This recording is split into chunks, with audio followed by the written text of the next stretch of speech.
Hey guys, this is Late Boy Scout, and today I'm going to talk to you about cheap red dot optics. This video is brought to you by opticsplanet.com. You can go to their website and get a 5% discount on anything site-wide by using the coupon code TLBS. You can do that through 2014.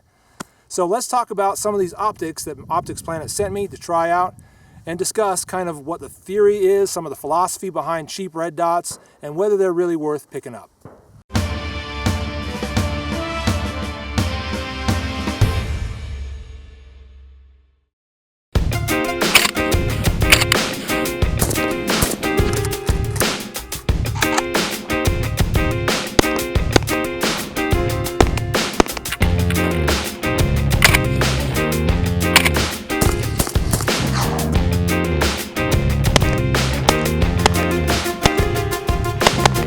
So the two red dot optics we're looking at here today are on both of my AKs. I thought these would be a good platform to try out some red dots, especially with a little bit of abuse.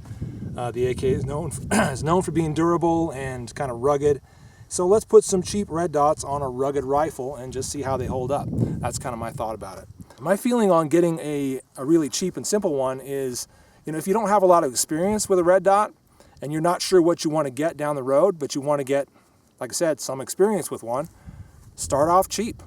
Get into something that is not very expensive, that you will not be brokenhearted if it breaks or if you lose it or if it dies or whatever. Get into something cheap so you can learn sort of how a red dot operates, get comfortable with it, and then down the road, when you can afford something that's $200, $300, $400, $500 or more, and you want that, go for it. But again, I don't see any reason why you shouldn't get something cheap to start with.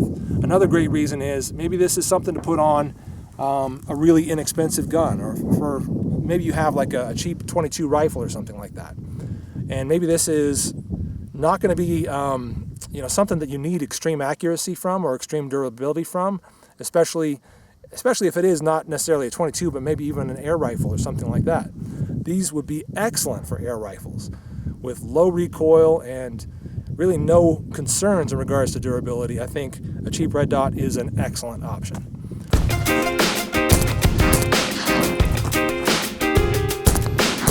So the first one I want to talk to you about is this one right here. This is the Weaver microdot sight. Here's the package you'll be getting it in. It comes with a tiny little screwdriver, and I gotta say the screwdriver is garbage.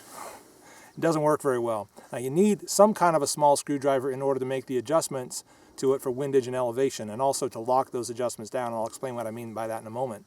But the screwdriver that came with it, it's trash. So get yourself a better one, or just use the one on, hopefully you got a little keychain multi-tool like the Leatherman Squirt PS4. If you do, you can do all the adjusting you need to with something like this, and you can throw that little tiny screwdriver away. All right, so if we get into this red dot optic here, let me show you some of the features on it. It does come with this plastic cap right here, which actually works really nicely. It comes on and off easily, but I feel like it retains well enough that you can put this in your rifle bag or your case or whatever you're going to put it in, and it's not going to accidentally fall off at any point. So I do like that little cover that it comes with. The only fault, I guess, is that you got to find a place for this when you're actually going to go do some shooting. So make sure you don't lose that. So to talk about the optic itself and kind of some of the functionality of it, what we have here is that right there is your elevation adjuster. You can see the D. You turn that way for down, and that will help you adjust your dot up and down depending on whatever your elevation adjustments need to be. If we look at the opposite side of the gun, opposite side of the optic, this little adjustment says L for left. And so that helps you turn it left and right to get your windage where it needs to be.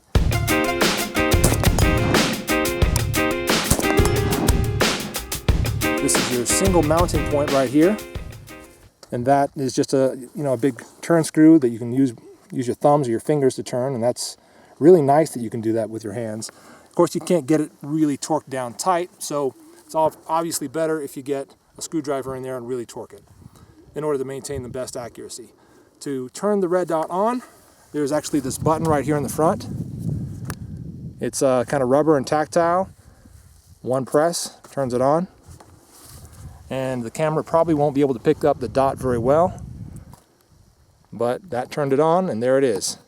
This dot comes in and I think it's 4 different brightness levels, and you adjust those simply by tapping that front button, which also turns it on and off. It'll turn it on and off by holding it down, and there it goes, it's off. If you hold it on or hold it down, it turns it right back on. And then it'll go right back to whatever brightness level you had it at when you turned it off, based on my experience here. All right, but that is the Weaver microdot sight. Comes in at a pretty nice price from Optics Planet. Again, I'm not going to give you the exact price. Go to their website and find it, because that may change over time. I do like it. It's simple, it's very basic, it gets the job done. One thing I'll say about these adjustments where you turn the screw, there's absolutely no click to it. If you're used to a click when you're rotating to adjust your windage and your elevation, this doesn't have that. It just glides it up and glides it down and glides it side to side with the turn of that screw. And then you have to lock that adjustment down with these 2 set screws in the back right here. If you don't do that, then it may wobble around and change, and you'll lose your zero. However, in the shooting I've done today, after I locked it down, haven't lost zero at all. This gun shoots 5.56 and 2.23. It's done really, really well with it, and it's been on target out to 50 plus, I think 60 or 70 yards is where I've been shooting to on steel, and it's holding its zero. So I gotta say, this Weaver microdot is pretty nice, and I do recommend it if you want a cheap, simple red dot.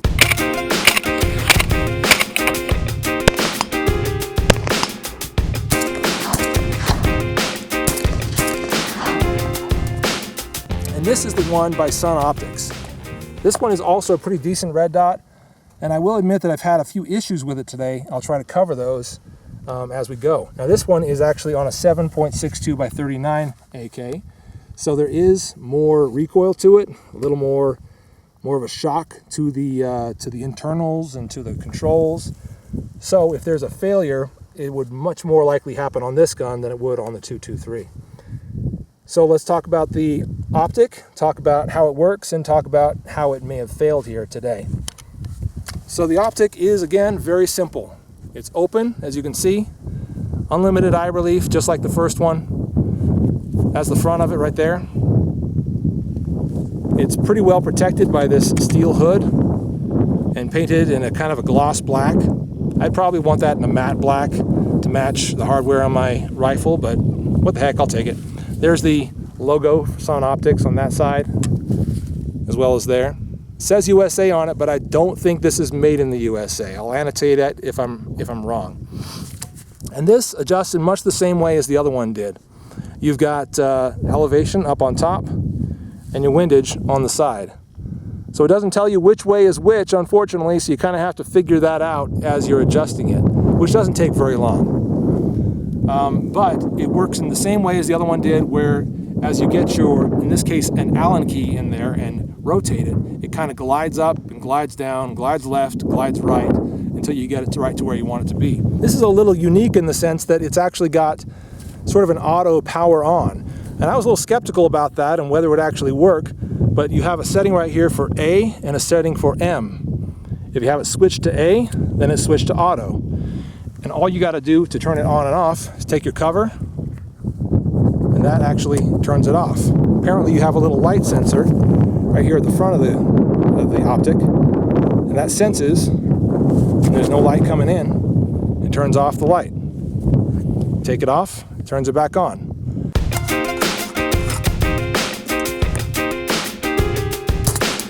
If you set it to manual, once again, it will just burn bright 100% of the time until until you decide to turn it off or turn it to auto. And you can switch it off by moving it to the center. So the dot on this one, rather than red, is actually green, which, I probably prefer a red for most applications, but it works okay, and I was able to get on target and hit out to 100, not 100, but around 60 or 70 yards today with pretty good regularity. I will say, however, that at one point, after doing some rapid fire with this at some cardboard, that dot appeared to disappear. And I'm not sure how or why it did that, but it just kind of went away. It kind of flickered on and off, to be honest. So that is a sign of some cheap manufacturing or some, not some really good quality assurance there on this particular one. However, I did switch it to manual, and the light came right back. So what I think is what happened is, because I had it switched to auto, maybe this switch is just a little bit loose and doesn't have enough, it's not tight enough. And so maybe it came and switched to off, or just barely enough, moved just enough to go to the off position. And all I really needed to do was switch it back to auto or switch it to manual. What I did instead was just pulled the whole rail off, threw it to the ground, and went to my iron sights, which also works. It's good to have backup iron sights, whether it's on your AK or on your AR. Anyway, so that's the Sun Optics, and this model is the MD100.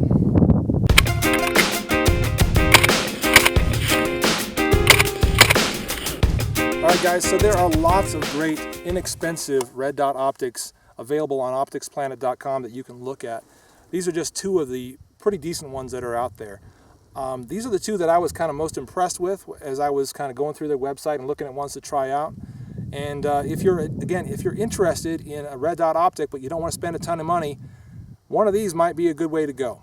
And definitely check out opticsplanet.com. Once again, you can get a 5% discount through 2014 by using coupon code TLBS. Thanks everybody for watching. I'm the Late Boy Scout. We'll see you later.